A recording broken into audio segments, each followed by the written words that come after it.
IPL 2026 season ചൂടുപിടിക്കുകയാണ്. April 6-ന് വിഖ്യാതമായ ഈഡൻ ഗാർഡൻസിൽ വെച്ച് നടക്കുന്ന 12ാം മത്സരത്തിൽ കൊൽക്കത്ത നൈറ്റ് റൈഡേഴ്സ് KKR തകർപ്പൻ പ്രകടനവുമായി എത്തുന്ന പഞ്ചാബ് കിങ്സിനെ VKS നേരിടാൻ ഒരുങ്ങുന്നു. സീസണിന്റെ തുടക്കത്തിലെ ഈ പോരാട്ടം വളരെ നിർണായകമാണ്. കാരണം ക്യാപ്റ്റൻ അജിങ്ക്യ രഹാനെ നയിക്കുന്ന KKR തുടർച്ചയായി 2 തോൽവികൾ വഴങ്ങി മോശം തുടക്കം തിരുത്താൻ നോക്കുകയാണ്. എന്നാൽ മറുവശത്ത് മുൻ KKR താരം ശ്രേയസ് അയ്യർ നയിക്കുന്ന പഞ്ചാബ് കിങ്സ് 2 തകർപ്പൻ വിജയങ്ങളുമായി കൊൽക്കത്തയിലെത്തിക്കഴിഞ്ഞു. തുടക്കത്തിലെ IPL 2026 പോയിന്റ് പട്ടികയിൽ 1ാം സ്ഥാനം ഒരു വിജയ ഹാട്രിക്ക് നേടാനാണ് അവരുടെ ലക്ഷ്യം. KKRന്റെ തട്ടകത്തിലെ ഈ ഏറ്റുമുട്ടൽ ഇരു ടീമുകൾക്കും നിർണായകമാണ്. 84 മത്സരങ്ങളുള്ള ഈ നീണ്ട സീസണിൽ മുന്നോട്ടുള്ള അവരുടെ കുതിപ്പിന് ഇതൊരു ദിശാബോധം നൽകും. 2 ടീമുകളിലും മികച്ച താരങ്ങളാണ് അണിനിരക്കുന്നത്. കൊൽക്കത്ത നൈറ്റ് റൈഡേഴ്സിനായിട്ട് ക്യാപ്റ്റൻ അജിങ്ക്യ രഹാനെയാണ് ടീമിനെ നയിക്കുന്നത്. റോഹ്മാൻ പവൽ, മനീഷ പാണ്ഡെ തുടങ്ങിയ പ്രമുഖ ബാറ്റ്സ്മാൻമാരും അവർക്കൊപ്പമുണ്ട്. മിഡിൽ ഓർഡർ ബാറ്റ്സ്മാനായ പവൽ 2025 സീസണിന് മുന്നോടിയായിട്ടാണ് KKRൽ ചേർന്നത്. 2026 IPL ലേലത്തിൽ 1.5 കോടി രൂപക്കാണ് ടീം ഇദ്ദേഹത്തെ സ്വന്തമാക്കിയത്. തകർപ്പൻ അടികൾക്ക് പേരുകേട്ട താരമാണ് പവൽ. അനുഭവസമ്പത്തുള്ള ഇന്ത്യൻ ബാറ്റ്സ്മാനായ മനീഷ പാണ്ഡെ 2024-ൽ KKRലേക്ക് തിരികെയെത്തി. 2026-ലും ഫ്രാഞ്ചൈസിക്കായി കളിക്കുന്ന അദ്ദേഹം ടീമിന് വലിയൊരു മുതൽക്കൂട്ടാണ്. പഞ്ചാബ് കിങ്സിന്റെ കടിഞ്ഞാൺ ക്യാപ്റ്റൻ ശ്രേയസ് അയ്യരുടെ കൈകളിലാണ്. മുൻപ് 2024-ൽ KKRന് കിരീടം നേടിക്കൊടുത്ത ശേഷമാണ് ശ്രേയസ് പഞ്ചാബ് കിങ്സിലേക്ക് എത്തിയത്. അവരുടെ ബോളിംഗ് നിരയ്ക്ക് കരുത്ത് പകരാൻ ഓസ്ട്രേലിയൻ പേസർ സേവ്യർ ബാട്ട്ലറ്റുണ്ട്.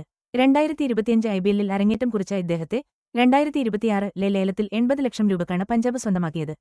കൂടാതെ ന്യൂസിലൻഡിന്റെ ലോക്കി ഫെർഗൂസണും ടീമിലുണ്ട്. 2025 സീസണിന് മുന്നോടിയായി പഞ്ചാബിൽ ചേർന്ന ഫെർഗൂസൺ 2026-ലും അവരുടെ പ്രധാന താരങ്ങളിൽ ഒരാളായി തുടരുന്നു. പണ്ടുമുതലേ KKRും PBKSും തമ്മിലുള്ള പോരാട്ടങ്ങൾ ആവേശം നിറഞ്ഞതായിരുന്നു.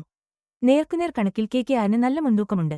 35-36 മത്സരങ്ങളിൽ PBKSന് 13 വിജയങ്ങളുള്ളപ്പോൾ KKR 21 തവണ ജയിച്ചിട്ടുണ്ട്. ഒരു മത്സരം ഫലമില്ലാതെ അവസാനിച്ചു. ഈഡൻ ഗാർഡനുകൾ നോക്കുമ്പോൾ KKRന്റെ ആധിപത്യം ഇതിലും വലുതാണെന്ന് കാണാം. പഞ്ചാബ് ഫ്രാഞ്ചൈസിക്കെതിരെ 10-3 വരെ അല്ലെങ്കിൽ 9-3 വരെ എന്ന നിലയിലാണ് അവിടെ KKRന്റെ റെക്കോർഡ്. എന്നാൽ കഴിഞ്ഞ കുറച്ച് സീസണുകളിൽ PBKS ഈ ഗ്രൗണ്ടിൽ ചരിത്രം കുറിച്ചിട്ടുണ്ട്. പ്രത്യേകിച്ച് 2000-ൽ KKRനെതിരെ 262 റൺസ് പിന്തുടർന്ന് ജയിച്ചത് IPL ചരിത്രത്തിലെ ഏറ്റവും വലിയ റൺ ചേസ് ആയിരുന്നു. ഈ മത്സരത്തിന് ഈഡൻ ഗാർഡൻസിലെ പിച്ച് ബാറ്റിംഗിന് അനുകൂലമായ ഒന്നായിരിക്കും എന്നാണ് പ്രതീക്ഷിക്കുന്നത്. കൃത്യമായ ബൗൺസുള്ള റൺ മഴ പെയ്യാൻ സാധ്യതയുള്ള ഒരു പിച്ചായിരിക്കും ഇത്. സാധാരണയായി പിന്തുണയ്ക്കുന്ന പിച്ചാണെങ്കിലും അടുത്തകാലത്തെ മത്സരങ്ങളിൽ ഇത് ബാറ്റ്സ്മാൻമാരുടെ പറുദീസായി മാറിയിട്ടുണ്ട്. ഹൂഗ്ലി നദിയുടെ അടുത്തായതുകൊണ്ട് പേസ് ബൌളർമാർക്ക് തുടക്കത്തിൽ അല്പം സ്വിംഗ് ലഭിച്ചേക്കാം. പക്ഷേ ഏപ്രിൽ രാത്രികളിൽ പ്രതീക്ഷിക്കുന്ന കനത്ത മഞ്ഞുവീഴ്ച രണ്ടാമത് ബാറ്റ് ചെയ്യുന്ന ടീമിന് കാര്യമായ മുൻതൂക്കം നൽകാൻ സാധ്യതയുണ്ട്. പിച്ചിന്റെ സ്വഭാവവും 2 ടീമുകളുടെയും ഇപ്പോഴത്തെ ഫോമുമൊക്കെ വെച്ച് നോക്കുമ്പോൾ തന്ത്രപരമായ നീക്കങ്ങൾ ഇവിടെ വളരെ നിർണായകമാകും. PBKSന്റെ വെടിക്കെട്ട് ടോപ്പ് ഓർഡറിന് ഈഡൻ ഗാർഡൻസിലെ നല്ല ബൗൺസുള്ള പിച്ച് ശരിക്കും ആഘോഷമാക്കാൻ പറ്റും. KKRനാണെങ്കിൽ പേസ് ബൌളിംഗിൽ അത്ര കരുത്തില്ലാത്തതുകൊണ്ട് PBKSന്റെ ആക്രമിച്ച് കളിക്കുന്ന ബാറ്റിംഗ് നിരയെ പിടിച്ചു നിർത്താൻ കുറച്ച് പാടുപെടും. കളി 2ാം പകുതിയിലേക്ക് കടക്കുമ്പോൾ മഞ്ഞുവീഴ്ച KKRന്റെ ബൌളിംഗിന് കൂടുതൽ തലവേദനയാകും. അതുകൊണ്ട് ടോസ് കിട്ടുന്നവർ ചേസ് ചെയ്യാൻ നോക്കുന്നതാകും നല്ലത്. KKRന് ഈ കളി ഒരു തിരിച്ചുവരവിനുള്ള അവസരമാണ്.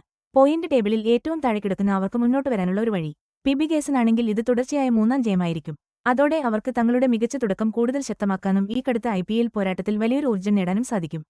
IPLൽ ഒരു ജയത്തിന് 2 പോയിന്റും net run rate NRR play ഓഫിലേക്ക് കടക്കാൻ ഒരു പ്രധാന മാനദണ്ഡവുമാണല്ലോ.